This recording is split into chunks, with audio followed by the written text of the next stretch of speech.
In the 1970s, vans transformed from utilitarian workhorses into icons of personal freedom and self-expression. As America emerged from the counterculture movement, the van became a blank canvas for individuality, part art project, part escape pod. Affordable models like the Ford Econoline, Dodge Tradesman, and Chevy Craze gave ordinary people the freedom to customize their rides with paint, plush interiors, and chrome accessories.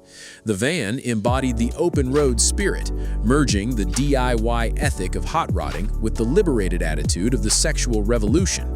Popular slogans like, "If this van's a rockin', don't come knockin'," perfectly summed up the decade's mix of humor, hedonism, and independence that fueled the custom van explosion. The 1970s custom van movement emerged from late 1960s post-hippie and surf cultures that valued freedom and nonconformity. Inspired by the Volkswagen microbus, Americans modified larger vans like the Ford Econoline, Chevrolet Craze, and Dodge Tradesman. Cheap, spacious, and simple, they became DIY canvases for self-expression, transforming from utility vehicles into rolling symbols of individuality and countercultural creativity on America's open roads. The big three automakers in the 1970s custom van boom. The 1970s custom van explosion was driven by America's big three automakers, Ford, Chevrolet, and Dodge. What began as utilitarian vehicles for tradesmen quickly evolved into rolling expressions of freedom, individuality, and countercultural flair. The Ford Econoline, Chevrolet Craze, and Dodge Tradesman became the backbone of this movement, offering the affordability, mechanical simplicity, and spacious interiors that inspired a generation of do-it-yourself customizers. These vans provided the perfect foundation for a cultural phenomenon that blended performance, art, and personal expression. Ford Econoline, from workhorse to icon. First introduced in 1961, the Ford Econoline entered its second generation in 1968, right as van customization was taking off. Its flat sides, boxy silhouette, and strong body-on-frame construction made it an ideal blank canvas. With engines ranging from the 240 cubic inch inline-six to the 351 cubic inch V8, the Econoline combined reliability with customization potential. Van builders loved its mechanical simplicity, which allowed easy engine swaps, performance upgrades, and endless exterior artistry. From metallic flake paint to mural-style airbrushing, custom touches like bubble windows, sunroofs, and plush interiors transformed this once humble Econo lounge. Recognizing the trend, Ford introduced trims like the Club Wagon, featuring windows, carpeted interiors, and comfortable seating. This fusion of practicality and leisure appeal made the Econoline a cornerstone of the van craze, equally suited for contractors or carefree road trippers. Chevrolet offered power and street attitude. Chevrolet's G-Series vans, built from 1964 onward, became synonymous with muscle and performance. The third generation, launched in 1971, adopted a front-engine layout and longer wheelbase, improving safety and space. Customizers loved the G-Series for its muscle car DNA. It could pack the same engines as the Camaro or Chevelle, including the 350 and 400 cubic inch V8s. This raw power turned many G-Series vans into street cruisers, outfitted with chrome pipes, raised suspensions, and mag wheels. These vans dominated show van competitions in magazines like Trunkin', often flaunting intricate paintwork, velvet interiors, and booming sound systems. Chevrolet's vast parts network and simple mechanics made it a DIY favorite, transforming the G-Series into a symbol of 1970s automotive rebellion and swagger. Dodge Tradesman, the custom king. Launched in 1971, the Dodge Tradesman became the ultimate customizer's dream. With its boxy design, expansive side panels, and options ranging from the slant 6 to the massive 440 cubic inch V8, it offered unmatched creative freedom. Dodge leaned into the craze, advertising bright colors like sunburst yellow and candy apple red, encouraging owners to personalize. Tradesman vans frequently featured shag carpeting, mirrored ceilings, murals of wizards or dragons, and onboard minibars, the hallmarks of the decadent shag wagon culture. By mid-decade, the Tradesman ruled van shows and van-in festivals nationwide. Its bold design and mechanical versatility crowned it the quintessential icon of the 1970s van movement. The supporting cast, GMC Vandura and Ford Club Wagon. Other models like the GMC Vandura and Ford Club Wagon expanded the lifestyle van market.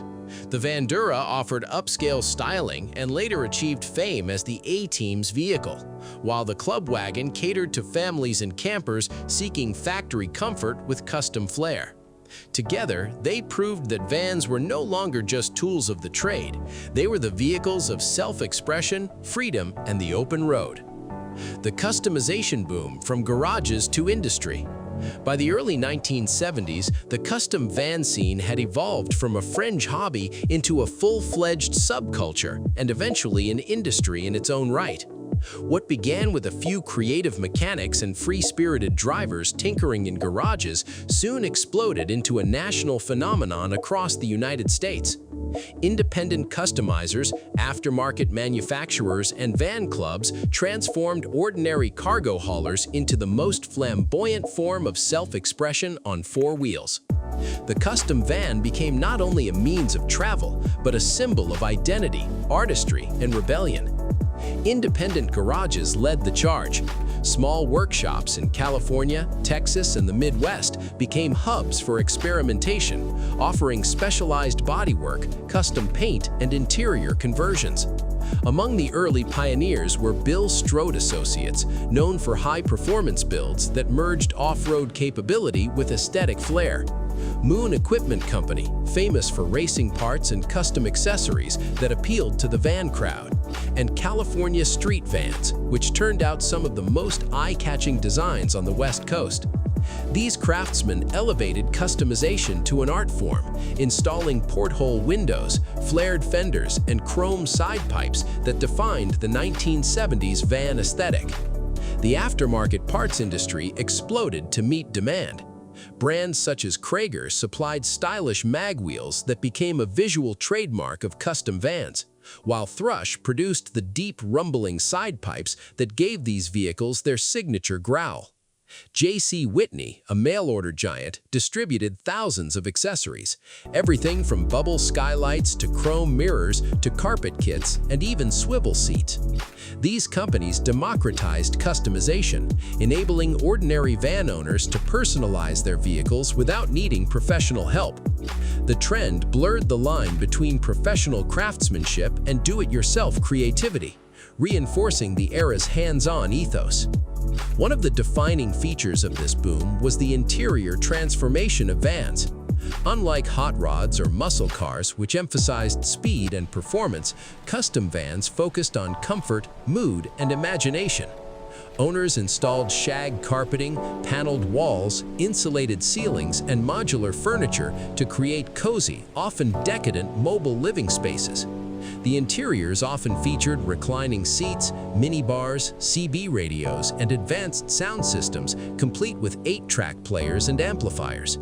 Some designs were themed: medieval dungeons with faux stone panels, psychedelic lounges with neon lighting, or romantic hideaways complete with mirrored ceilings and plush upholstery. This combination of craftsmanship, creativity, and a touch of excess gave the 1970s custom van its unmistakable character. As the movement grew, customization kits became widely available. Companies sold pre-cut carpet panels, fiberglass fender flares, and do-it-yourself mural stencils that allowed anyone with a few tools and imagination to participate. These kits made van customization more accessible than ever, helping it spread beyond the coastal subcultures that birthed it. By 1975, what had started as garage experimentation had turned into a nationwide industry worth millions, feeding car shows, magazines, and an entire ecosystem of suppliers and enthusiasts. The boom was also deeply social. Van shows and van-ins emerged across the country, blending elements of auto exhibitions, camping festivals, and rock concerts. These gatherings, often organized by van clubs, featured custom design competitions, light shows, and live music. The National Truck-In, first held in 1973, became the premier event for the community, drawing thousands of attendees and hundreds of elaborately customized vans. Judges awarded trophies for categories like Best Paint, Wildest Interior, and Best Engine Bay. These events fostered a strong sense of camaraderie and subcultural identity among van owners who saw themselves as part of a movement rather than a mere automotive trend. Magazines such as Trucking, Hot Rod Vans, and Custom Vans and Pickups chronicled this explosion, showcasing van builders, publishing how-to guides, and promoting the latest parts and accessories. These publications were instrumental in connecting enthusiasts across the country and legitimizing van customization as a recognized branch of American car culture. By mid-decade, custom vans graced magazine covers, television shows, and even movies, becoming emblems of the 1970s bold visual style and hedonistic spirit. By the end of the decade, the custom van industry had achieved what few grassroots automotive movements ever did. It bridged the gap between counterculture and commerce. The creativity of independent garages inspired mass production of accessories and even influenced factory design as automakers began offering custom appearance packages directly from dealerships. Though the craze would eventually fade in the 1980s, replaced by minivans and more practical family vehicles, its legacy remained profound. The aesthetic, eye candy on wheels. The custom van craze of the 1970s was as much about style as it was about substance, a rolling art form that reflected the decade's fascination with excess, color, and self-expression.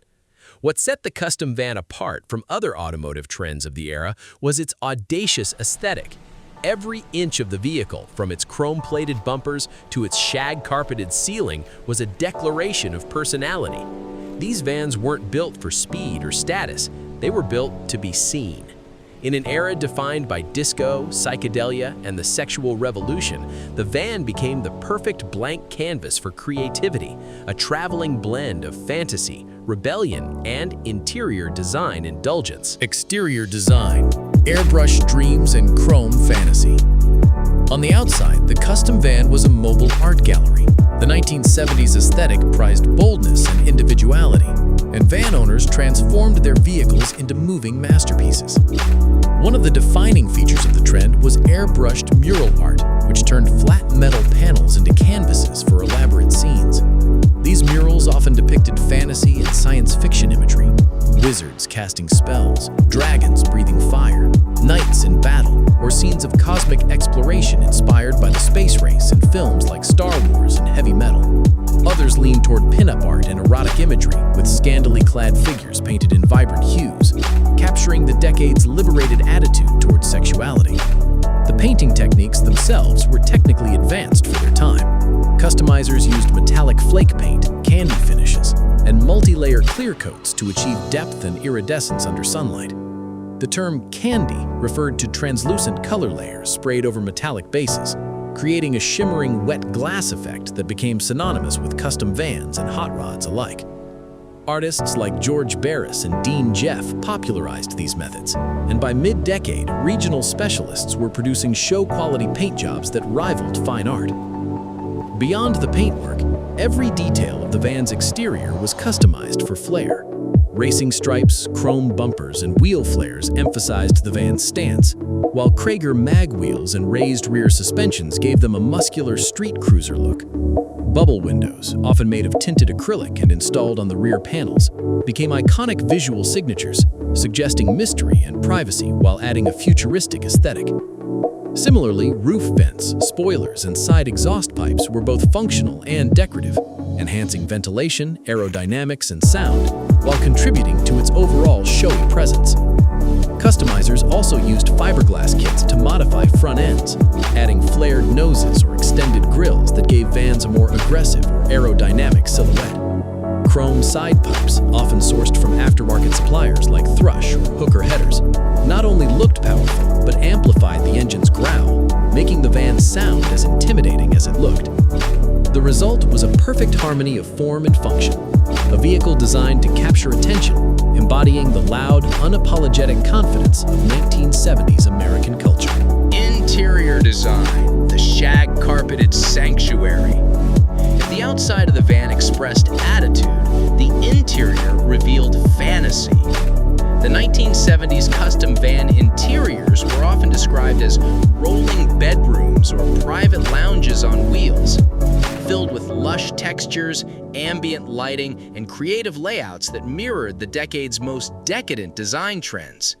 Shag carpeting in hues of orange, brown, or deep red was the dominant material, covering not just the floor, but walls and ceilings for insulation and visual impact. Many van owners built mirrored ceilings, fold-out beds, and even water beds, creating a hybrid space between a home and a nightclub. Mood lighting, often achieved through neon tubes, rope lights, or colored bulbs, cast a warm glow over the interiors, amplifying the sense of intimacy and escape. It wasn't uncommon to find built-in bars with many refrigerators, liquor cabinets, and glass holders, a reflection of the era's hedonistic leisure culture. Entertainment was equally essential. Vans frequently featured high-powered stereo systems with 8-track players, amplifiers, and multiple speakers mounted into the walls. Music, after all, was central to the van lifestyle. Whether it was Led Zeppelin blasting through the desert or the Bee Gees setting the tone at a weekend van rally, some enthusiasts installed televisions or CB radios, blending luxury with utility. The CB, or Citizens Van Radio, became a cultural icon of its own, symbolizing freedom on the open road and connection among the van community. Interior customization often reflected specific themes, turning the van into a self-contained fantasy world. The medieval dungeon style was popular, with faux stone paneling, wrought iron fixtures, and torch-style lamps evoking a castle-like mood. Others opted for space-age lounges, featuring metallic surfaces, fiber-optic lights, and chrome accents, inspired by the sci-fi boom of the 1970s. Still others recreated disco dens with mirrored tiles, strobe lights, and vibrant upholstery that captured the nightclub energy of the era. Each van was a unique expression of its owner's imagination, a creative escape from the conformity of suburban life. Built to turn heads, the art of physical modification. No aspect of the 1970s van craze was more distinctive than its outrageous physical modifications. Customizers pushed creativity to the limits, transforming plain cargo vans into wild rolling sculptures. Exterior alterations often began with flared fenders and custom wheel wells to fit oversized Craze SS or Anson Sprint mag wheels wrapped in fat BFG Goodrich Radio TA tires. Chrome side pipes became a staple for both looks and sound, while bubble windows, portholes, and heart or diamond-shaped cutouts gave vans their unmistakable profiles. Roof scoops, spoilers, and sunroofs added flash, while metallic flake and candy color paint jobs caught every ray of sunlight. Many owners even incorporated gold-wing side doors or hand-formed fiberglass body kits to create one-of-a-kind silhouettes. Inside, the modifications were equally bold.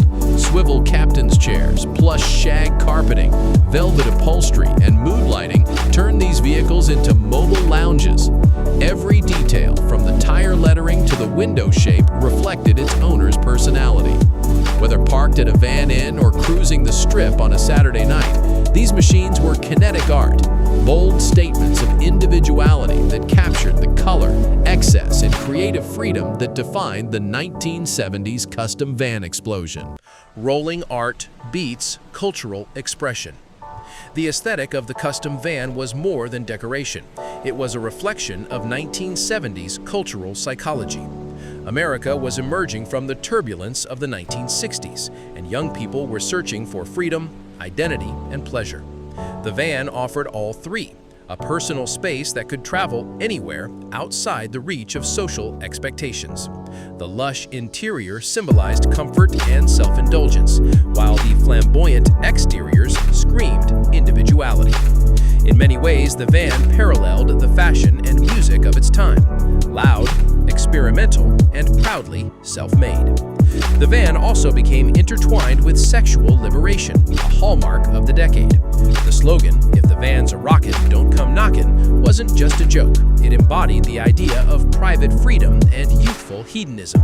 The intimate interiors turned vans into both literal and symbolic spaces of desire, the love thens of the open road. At car shows and van-ins, aesthetics reigned supreme. Competitions for best paint, wildest interior, and most original theme became central attractions, with judges rewarding innovation and craftsmanship. Some owners invested thousands of dollars and countless hours, producing vans that blurred the line between transportation and art installation. The 1970s custom van movement wasn't just about the vehicles. It was a full-fledged cultural scene built around community, creativity, and shared identity. By the mid-1970s, van-ins and truck-ins, massive gatherings of vanners, began popping up across the United States. These events, often held at fairgrounds or campgrounds, blended car shows with music festivals, complete with light shows, rock bands, and contests for the best paint, interior, and overall design. The National Street Van Association, or NSVA, founded in 1973, helped to organize and legitimize these meetups, while magazines like Trucking and Custom Vans and Pickups covered them extensively, giving rise to van celebrities and regional heroes of customization. Van clubs flourished nationwide. Groups like Midwest Vans, California Street Vans, and Lone Vans brought together enthusiasts who shared tools, techniques, and road stories. These gatherings weren't just exhibitions. They embodied the spirit of 1970s independence, sexuality, and community. Vanners proudly lived out the decade's ideals of personal freedom and rebellion, camping, cruising, and partying under one banner. Life on the road. Media, music, and the mainstream moment. By the mid-1970s, custom van culture had entered the mainstream, fueled by media coverage and pop entertainment. Magazines like Trucking, Hot Rod Vans, and Custom Vans and Pickups celebrated the creativity of van builders, offering technical tips, paint ideas, and coverage of van-ins across the country. Hollywood and television amplified the craze. Films such as The Van in 1977, Corvette Summer in 1978, and Viva Knievel in 1977 portrayed custom vans as symbols of youth, freedom, and sexual adventure.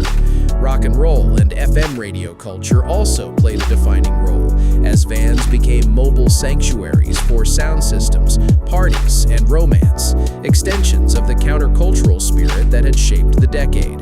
Meanwhile, van clubs like the National Street Van Association and regional vanners groups fostered a sense of community, hosting rallies, cruises, and design contests. By 1976, major cities from California to Michigan were holding van shows that drew thousands. The custom van wasn't just transportation anymore. It had become a lifestyle, an identity, a reflection of America's loud, liberated, and endlessly creative 1970s spirit. Sex, freedom, and the American road. By the mid-1970s, the custom van had become an icon of sexual freedom and personal liberation, a product of America's post-Summer of Love hedonism. It offered what few vehicles could, a private mobile sanctuary where intimacy, adventure, and rebellion merged. Slogans like, "If this van's a rockin', don't come knockin'," and risque decals mirrored the decade's playful eroticism, while murals featuring pinup girls, satin interiors, and mood lighting turned vans into rolling love dens. This sensuality was intertwined with a deeper social current, the rejection of conformity, corporate life, and suburban restraint. In an age defined by anti-establishment values and personal pleasure, the van symbolized both literal and emotional escape. For many young Americans, it wasn't just transportation. It was freedom on four wheels, an expression of autonomy, and a space to live by one's own rules amid the open highways of 1970s America. The decline of the craze. By the early 1980s, the custom van phenomenon had run its course. The 1979 oil crisis and rising fuel prices made full-size vans, often powered by thirsty V8 engines, increasingly impractical. At the same time, compact imports and the emerging minivan market offered cheaper, more efficient alternatives. The flamboyant aesthetics that once defined the movement, shag carpets, chrome pipes, and airbrushed murals, came to be seen as symbols of 1970s excess and kitsch. As insurance rates climbed and automakers shifted focus toward family-oriented minivans and SUVs, remained was a passionate niche of enthusiasts, preserving the legacy of an era where America's roads were ruled by color, freedom, and rolling self-expression. But what do you think? Would you have joined the custom van craze back then? Share your thoughts in the comments.